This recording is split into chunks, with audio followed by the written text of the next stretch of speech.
Assalamualaikum warahmatullahi wabarakatuh dan salam sejahtera. Untuk session kali ini kita akan mengajarkan kepada Anda bagaimana cara menginputkan beban pada plat, dan ini relatif lebih mudah dibandingkan pada frame dan join ya. Namun ada hal yang penting yang perlu Anda ketahui, bahwasanya saat permodelan plat ada suatu hal yang harus kita lakukan sebenarnya untuk memperoleh nilai yang lebih spesifik atau lebih detail, yaitu mesh area. Artinya kita akan membagi-bagi area ini. Tujuannya apa?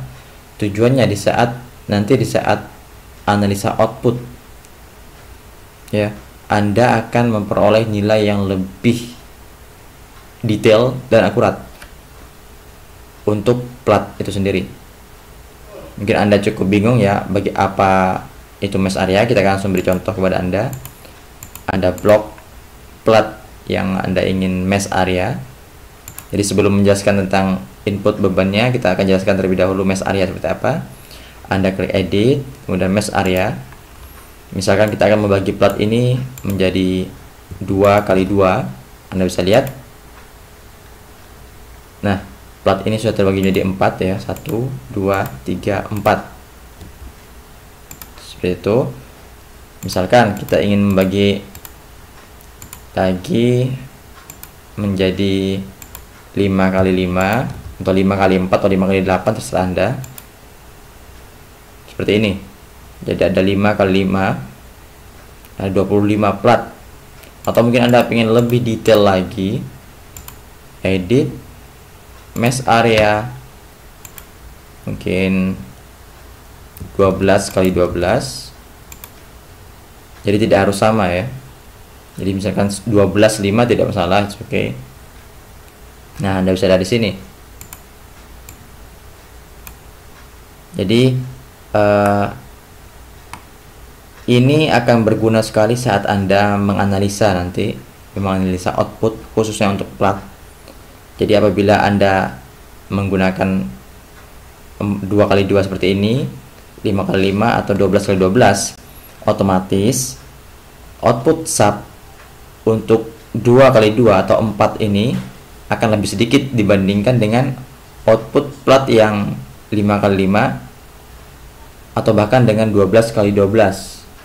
Anda bayangkan saat 2x2 ya, hanya ada 4 output nanti yang keluar.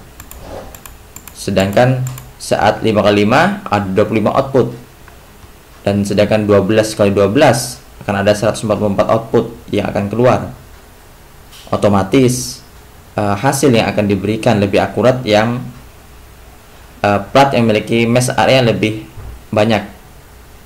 Seperti itu.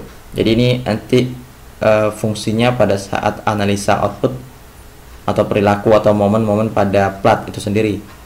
Jadi semakin banyak mesh areanya, semakin detail hasil yang kita peroleh. Namun ada sisi kurangnya juga kalau seandainya kita menggunakan mesh yang lebih banyak, karena saat proses running akan lebih lama dibandingkan dengan mesh area yang lebih sedikit atau bahkan tidak kita mesh. Jadi kita cukup harus menimbang juga ya.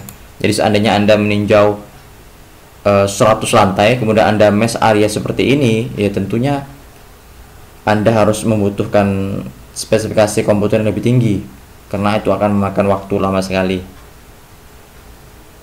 Kalau hanya beberapa tingkat seperti ini, ya mungkin tidak masalah ya. Kalau Anda menggunakan prosesor yang lebih tinggi, Anda bisa memesh area plat lebih banyak, itu lebih baik.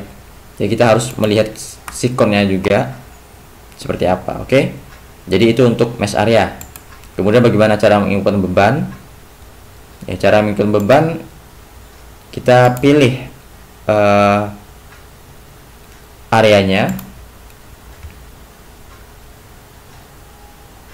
pilih floor ya, oke.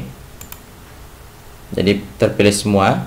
Jadi terlepas dari contoh ini ya, atau kita akan beri contoh misalkan satu persatu ya, dari plat yang 4x4 ini. Oke, pada intinya sama. Assign shell area uniform. Kita misalkan masukkan beban live ya, misalkan 25 ton per meter. Ini misalkan saja, ini hanya sebagai asumsi. Anda ketik oke. Ya, selesai. Seperti itu, dan mudah sekali untuk menerapkannya. Jadi ini sih, kita hilangkan snapnya biar lebih mudah dalam menselect.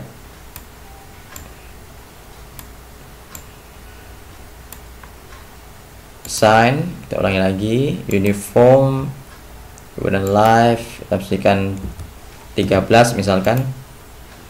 Jadi seperti ini ya, sama halnya. Atau kita lebih mudah, select area float, oke. Kemudian kita assign shell area uniform. Jadi seperti itu. Jadi Anda cukup menekan, mengetik jumlah atau besar bebannya sesuai dengan load case yang Anda inginkan.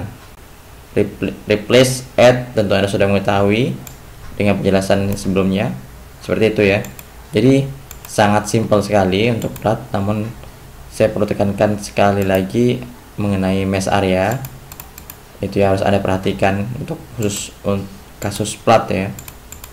Jadi Anda harus pintar-pintar menimbang seberapa detail atau seberapa banyak mesh area yang harus Anda lakukan. Oke, jadi untuk permodelan atau penginputan beban pada plat cukup sampai di sini. Cukup simple, cukup mudah. Jadi untuk section ini mungkin tidak begitu berat untuk Anda. Jadi saya harap Anda benar-benar melatih kemampuan SAP Anda, dan jangan lupa pula melatih kemampuan mekanika tekniknya. Jadi kita dalam menggunakan software ini atau software manapun, ilmu dasar teknik atau mekanika teknik atau mekrek itu harus kita kuasai sebelumnya, sehingga kita memiliki faktor koreksi yang tinggi atau faktor sensitivitas yang tinggi terhadap penggunaan software ini. Jadi kita bisa mengetahui apabila terjadi kesalahan atau tidak, karena software ini tidak peduli apapun yang kita masukkan ya, itu yang akan dia keluarkan.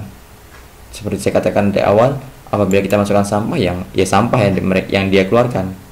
Jadi software ini tidak peduli. Jadi tergantung pada user itu sendiri. Oke. Untuk plat atau untuk penginputan beban cukup sampai di sini untuk khusus pemula. Jadi saya harap Anda belajar lebih giat. Jangan pernah loncat ke section selanjutnya sebelum Anda menguasai section yang sekarang dan sebelumnya. Terima kasih. Assalamualaikum warahmatullahi wabarakatuh.